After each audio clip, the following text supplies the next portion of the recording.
की मॅडम आता हा दुसरा प्रश्न तुमच्यासाठी आहे की आपण आपल्या मुलांना शैक्षणिक किंवा अतिरिक्त उपक्रमांसाठी कसं एनकरेज करतो? मुलांनी फक्त अभ्यास न करता थोडे ग्राउंडचे खेळ खेळले पाहिजे. खो खो झाले, कबड्डी झालं, एका बॅडमिंटन झालं. हे खेळ त्यांच्या विकासासाठी चांगले, नाही का, शरीराची वाढ होणं, हे त्यांच्या आरोग्यासाठी चांगले ना.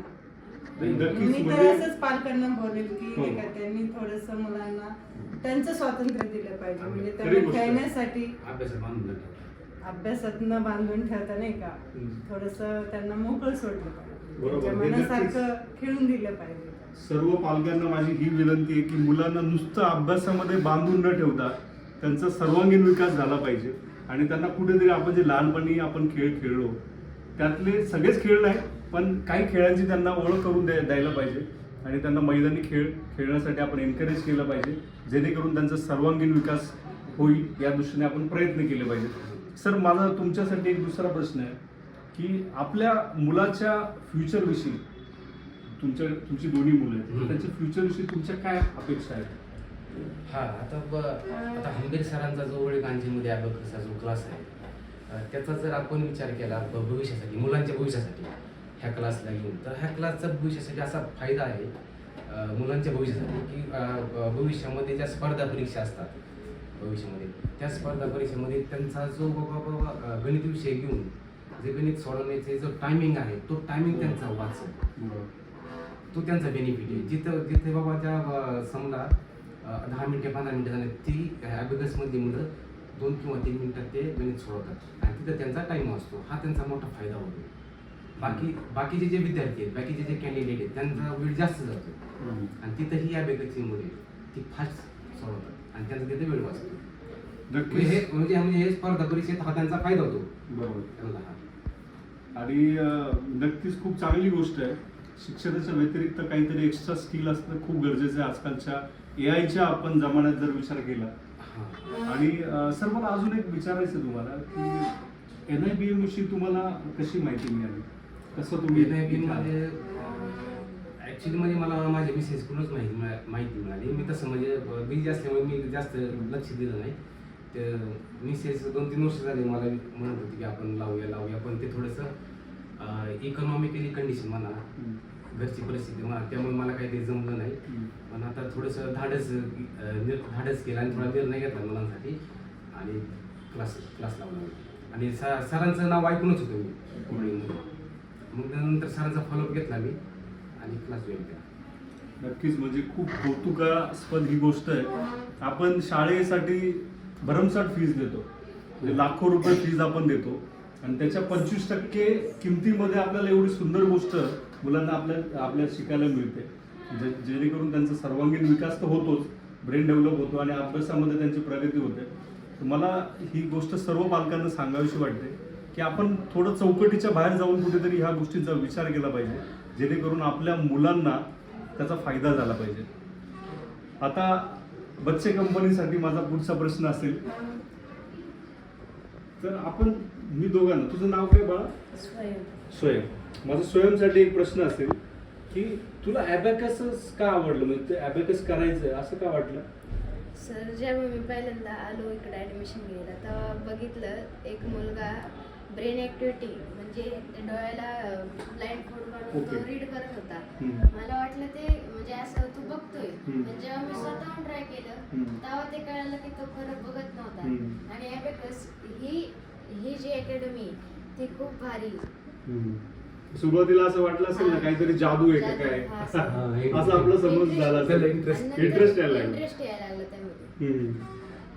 आणि खूप सुंदर गोष्ट आहे, तू NIBM जॉईन केलं आणि तुझ्या तेवढा चांगला बदल झाला. आणि तुझं नाव काय बाळा? अद्वैत. अद्वैतसाठी माझा प्रश्न असेल की तुला म्हणजे असं का वाटलं की हे ॲबॅकस केलं, ॲबॅकस जॉईन केलं तू, त्याच्यानंतर तुला असे काय चेंजेस झाले तुझ्यामध्ये, काय फरक पडला? जेव्हा ब्रेन ॲक्टिव्हिटी झाली ना, तेव्हा सरांनी माझी टेस्ट घेतली, डोळे बांधून रीड करायची. सर म्हणले तुला येईल. मी डोळे बांधले आणि मग रीड करायला लागलं, मग मला आलं. लगेच आलं तुला? म्हणजे सरांनी सांगितलं रीड करायला लागेल, ब्लाइंड फोल्ड बांधला तुला लगेच आलं. म्हणजे ही किती सुंदर गोष्ट आहे.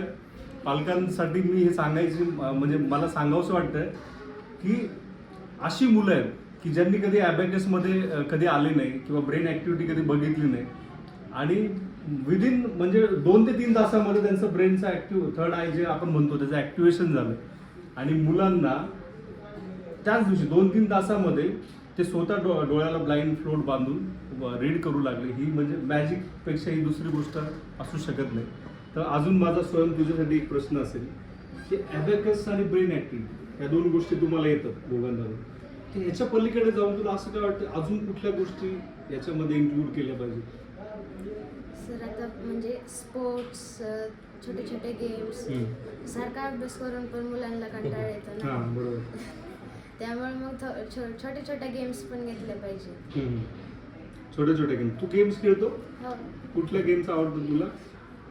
त्या नुसतं मोबाईलवरती गेम खेळतो? Cricket, badminton, kabaddi, volleyball, chess.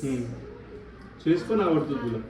Very good. आता ब्रेन ऍक्टिव्हिटी नंतर चेस तर तुझा एवढा तू कोणालाच सगळ्यांना हरू शकतो एवढा तुझा ब्रेन डेव्हलप झालेला आहे. आणि स्वयं तुला कुठल्या गेम्स आवडतात? अद्वैत?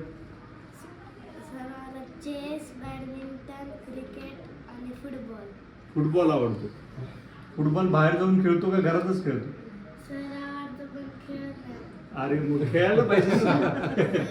शाळेत खेळतो पण आम्ही. शाळेत खेळतो, घरी पण खेळायचं. आणि चेस दोघं एकमेकांशी खेळता का नाही एकमेकांसोबत? कोण कोणाला हरवतं? मी त्याला हरवतो. तू त्याला हरवतो. थोड्या दिवसाने तो तुला हरवेल बघ.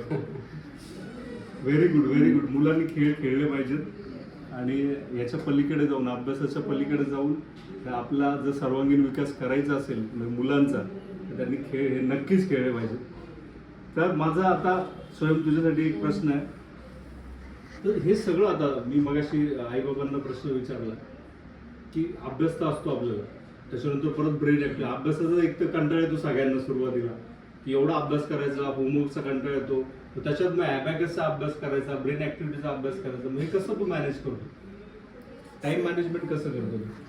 सर म्हणजे पहिल्यांदा म्हणजे असं मी पहिल्यांदा कुठलाच क्लास लावला, पहिल्यांदा हा क्लास लावलाय. कुठले ट्युशन नाही, क्लास नाही, काही नव्हतं. आता ॲबॅकस लावल्यापासून स्कूलला तर सुट्टी.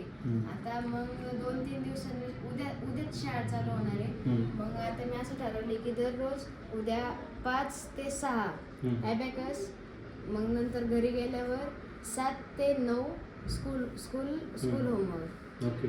आणि राहिलेला अर्धा तास खेळ आणि मग breakfast. Very good very good. आणि तू अद्वैत? मी त्याच्यासोबतच खेळतो सारखं. सारखं खेळतो का?